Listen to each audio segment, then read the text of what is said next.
안녕하세요. 제도권 주식 분석입니다. 자, 오늘 준비한 내용은 사실 되게 흥미로웠어요. 이게 저보다도 여러분들을 위한 방송을 준비한다고 이제 개인 순매수 종목들을 좀 분석을 했는데 오히려 트렌드가 좀 파악되는 그런 느낌이었습니다. 그래서 개인들 12월 첫째 주 개인들이 순매수한 종목들에 대해서 리뷰하고 전망을 해보고 어떤지 좀 살펴보도록 하겠습니다. 일단 시장부터 먼저 볼게요. 어제 이제 금요일 이제 주말이고 오늘은 이제 어제 금요일 날 코스피가 1% 상승하고 코스닥도 2% 상승하면서 기본적으로 시장 자체는 말씀드렸던 것처럼 2500선을 안정적으로 유지하는 그런 모습을 보였습니다.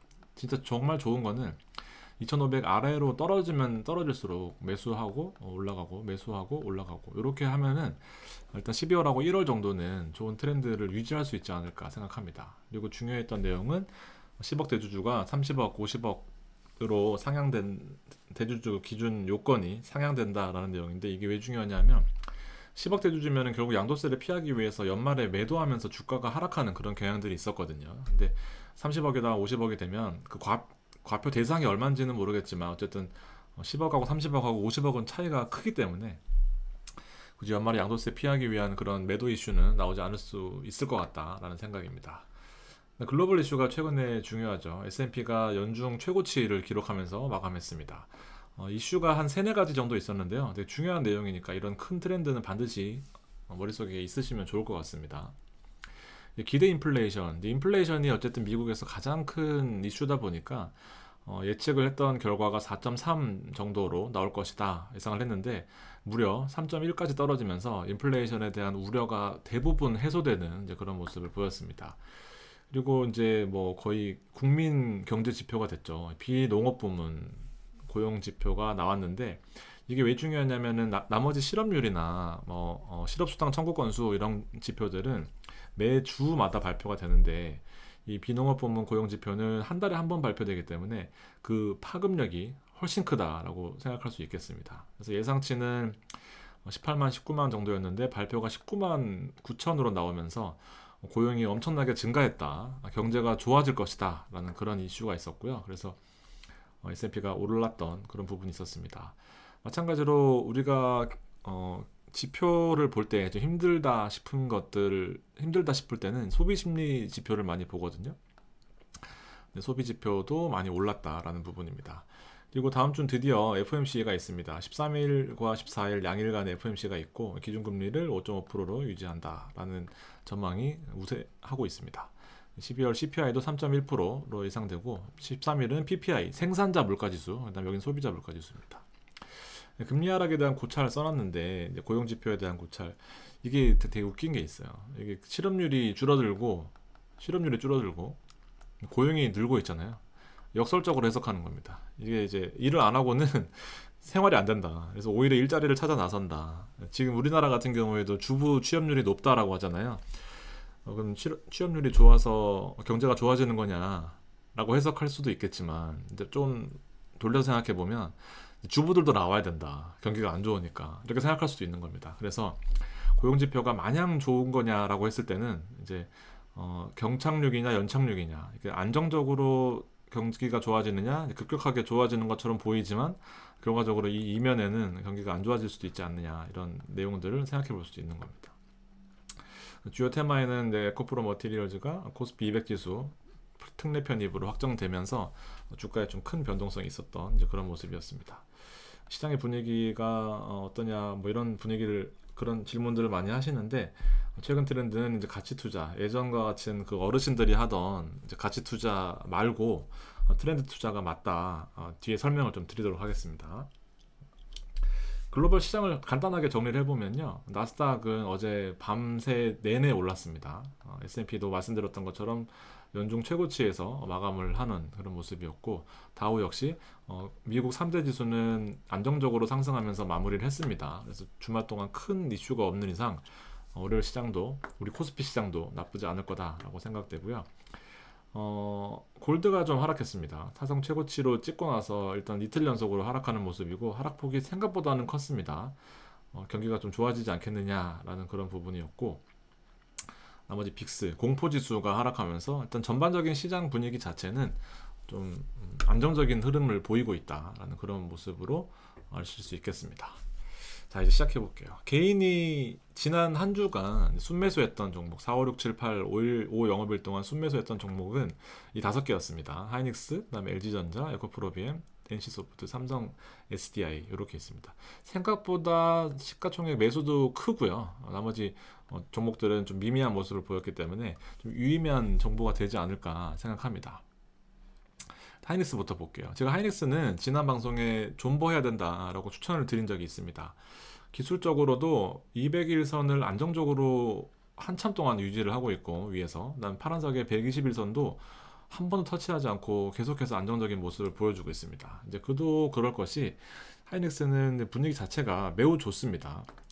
이게 이제 결국에는 이 주식이라는 게 기대감이거든요. 실적이 나오면 떨어지고 뉴스가 나오면 떨어지는 게 이미 그 뉴스와 그 실적은 이미 주가에 다 반영이 되어 있는 거예요. 그러면서 주가가 뉴스가 발표가 되고 나면, 혹은 실적이 발표가 되고 나면 더 이상의 어떤 기대감이 없는 이상 주가는 차익 실현 물량이 나오게 되는 겁니다. 근데 이제 개인은 뒤에 뉴스를 보고 따라 들어가는 거죠. 가장 큰 실수입니다. 가장 큰 실수. 제가 사실 이걸 되게 빨리 발견했기 때문에 무조건 개인하고 반대로 해야 된다라는 부분들은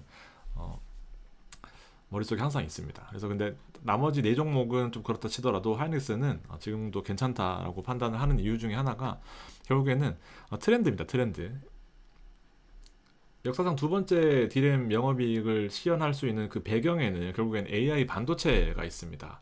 AI 반도체가 워낙 그 다양한 데이터를 빠르고 정확하게 결론을 도출해야 되기 때문에 성능이 되게 중요해요. 성능이. 그래서 HBM이라는 이 AI 반도체가 1, 2, 3, 그 다음에 3, 2까지 뭐 정확히 내용을 아실 필요는 없지만 1, 2, 3이 좋은 거고 3, 2가 차세대다라고 생각하시면 될 것 같은데, 하이닉스는 앞으로가 더욱더 기대되는 이제 그런 역할을 시장에서 하고 있습니다. HBM3를 본격적으로 양산하는 시기도 가장 빨랐고요. 다음 4세대는 유일하게 개발하고 있습니다. 그래서 본격 양산하는 시기가 24년 6월 혹은 24년 3월 이렇게 보고 있는데요. 다른 경쟁업체 삼성이나 마이크론은 출시 및 테스트를 아직도 하고 있습니다. 그래서 보면은 양산도 한참 뒤의 일이고요. 그래서 하이닉스는 앞으로가 좀 더 기대되는 회사가 아니냐, 이제 그런 생각이고, 그래서 실제로 매출도 보게 되면 22년에는 매출이 23년 대비해서 23년은 22년 대비해서 매출이 주춤했던 모습을 보이고 있지만, 24년과 25년은 다른 대형주들과는 다르게 폭발적인 성장성이 계속 유지될 수 있다라는 그런 부분이 포인트입니다. 그래서 우리가 부자 될 수 있었던 옛날에 기회들 있잖아요. 2010년에 비트코인, 그다음에 뭐 17년에 테슬라, 지금보다 한 200배 떨어져 있을 때, 그런 이제 여러 가지 기회들을 봤을 때 하이닉스 같은 이 AI의 필수적인 반도체 생산 업체는 향후 기대가 좀 높다라고 판단할 수 있겠습니다. 요거는 이제 제가 지난번에 정리해 드렸던 내용인데, 결국에는 요거죠. 삼성과 하이닉스가 전 세계 AI 반도체 90%를 엔비디아에 납품하고 있고, 그다음 마이크론은 아직도 개발 중인데 삼성보다 하이닉스가 좀 더 앞서 나가고 있다라는 모습.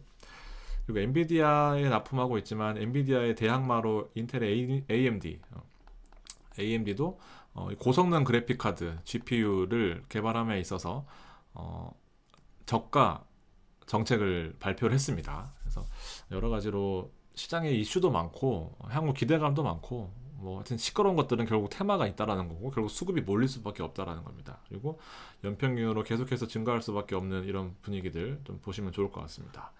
근데 이제 뭐 반도체 회복세, 전반적으로 회복세가 더디는 그런 모습이 나오면은 좀 약세가 될 수 있겠고요. 그다음에 재고가 많이 쌓여 있는 것들, 그다음에 일반적인 서버는 부진하고 뭐 가격 경쟁도 있을 수밖에 없겠죠. 좀 24년, 25년 넘어가게 되면 이런 부분들이 일부 우려 부분은 있다라고 보시면 될 것 같습니다. 어쨌든 지금 자체로는 23년에 적자였기 때문에 24년에 나오는 매출들이 기대가 되는 그런 흐름입니다. 나쁘지 않아요. 하이닉스는 되게 좋은 종목 중에 하나입니다. 자, LG전자가 지금 최대 뜨거운 감자입니다. 이 주가 하락폭이 생각보다 좀 거칠어요. 11만 원 정도를 터치하고 9만 원까지 가파르게 하락하는 모습인데, 결국에는 차트를 보시면 200일선에서 안정적으로 유지하던 수요들이 8월을 기점으로 120일선을 가파른 음봉으로 강하게 뚫어냈죠. 그럼 이건 무조건 손절입니다. 차트가 되게 정확해요. 이게 보면은 이렇게 120일선이 있었을 거 아닙니까? 근데 여기서 원래 공방을 해야 되거든요. 공방을. 근데 이거 뚫었다는 거는 어떤 약자가 있었다는 거예요.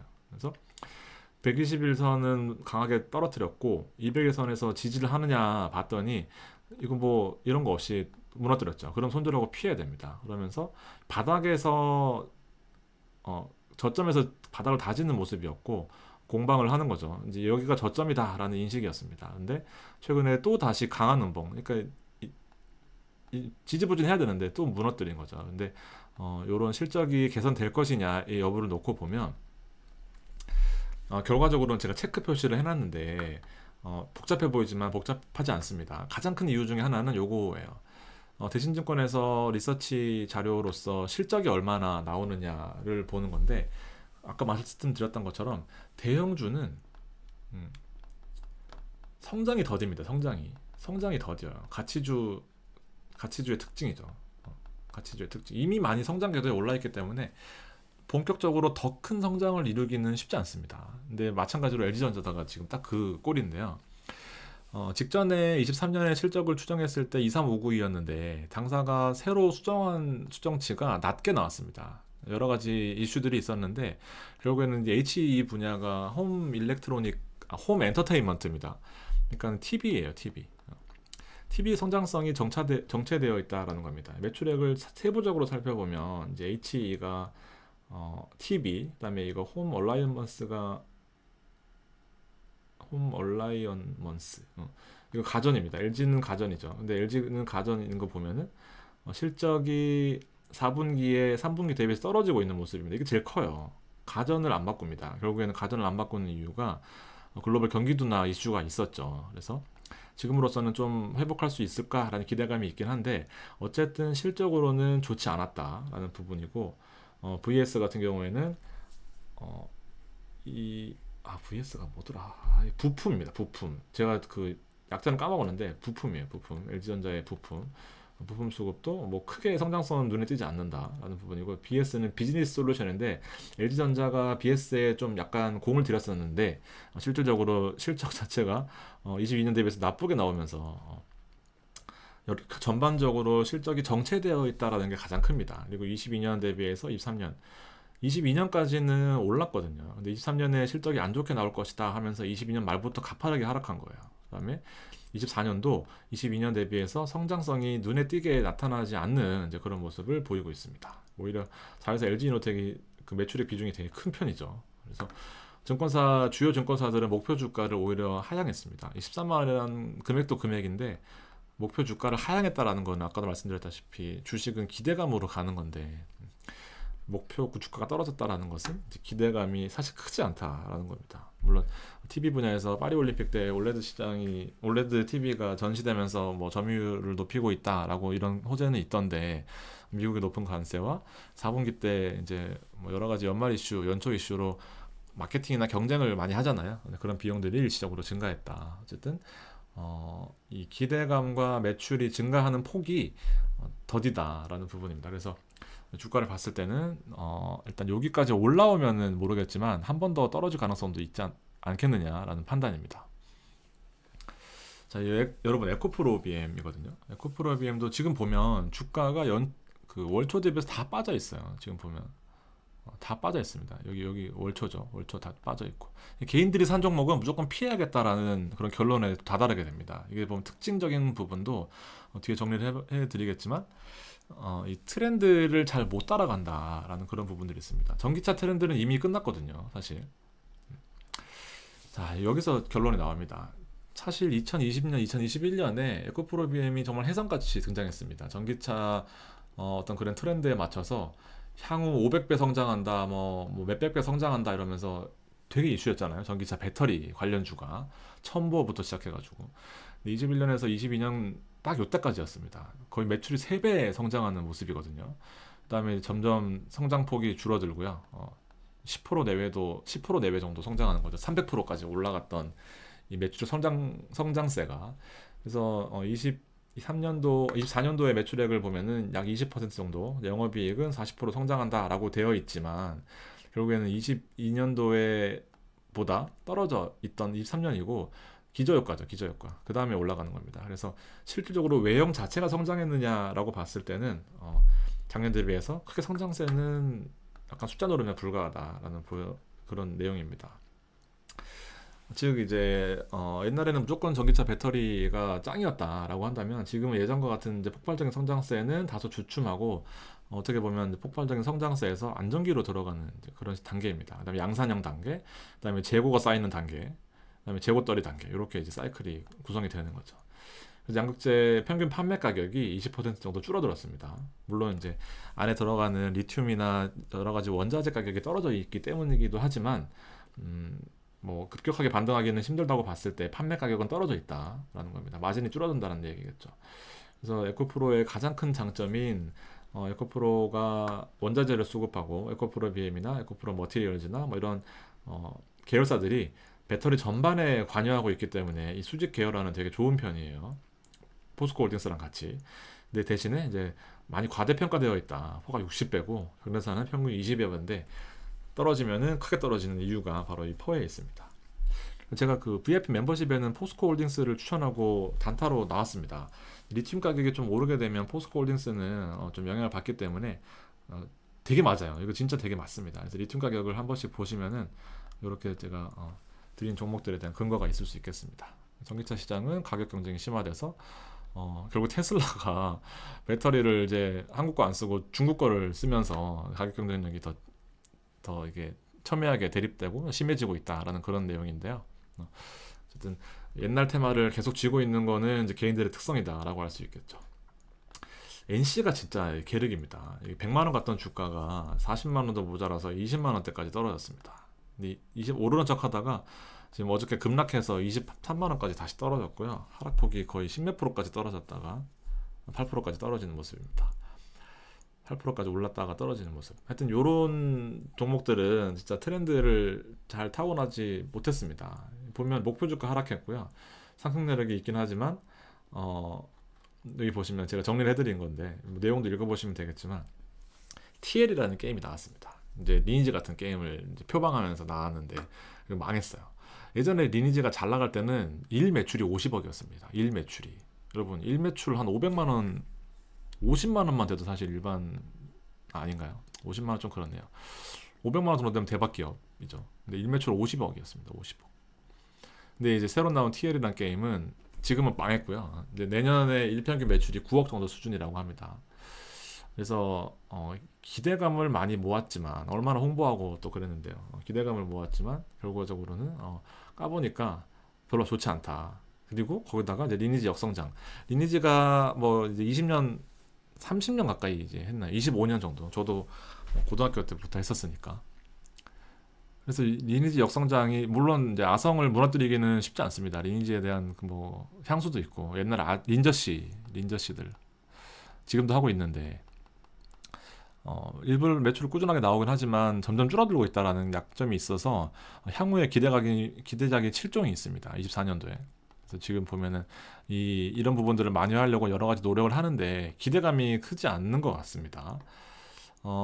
일단 LLL이라는 슈팅 게임, 이제 비행기 게임인 것 같고 배틀크러시는 이제 싸우는 게임, 리니지와는 좀 어울리지 않죠. 그다음에 프로젝트 BSS라는 이제 RPG 게임인데 RPG라고 되어 있는 거 보면 혼자 하는 게임인 것 같습니다. 프로젝트 M은 어드벤처, 이렇게 모험하는 이제 그런 게임인데 별로 재미없을 것 같아요. 제가 봐도. 그래서 매출이 크지 않다. 이제 9억에서 저는 떨어질 수밖에 없죠. 왜냐하면 어느 정도 하다가 접잖아요, 사람들이. 신규 유입은 쉽지 않고 초기에 사람들을 많이 모아야 되는데 별로 안 모였습니다. 그래서 리니지 NC 소프트는 기대감과 성장세, 그다음에 여러 가지 뭐 향후에 나오는 게임들에 대한 그 이슈몰이도 좀 실패한 모습이 아닌가 생각합니다. 그러니까 그 성공한 리니지가 발목을 잡고 있는 이제 그런 모습이에요. 약간 좀 올드한 느낌이 있죠. 마찬가지입니다. 배터리 관련된 종목들은 좀 한 테마를 좀 지나갔다라고 보여집니다. 하루 이틀 오를 수는 있겠지만 중장기적으로 계속 오르기에는 시장은 다른 테마가 너무 많아요. 근데 다행인 거라기보다는 200일선을 잘 지켜오던 게 무너졌고 이렇게 돼야 되거든요. 이렇게.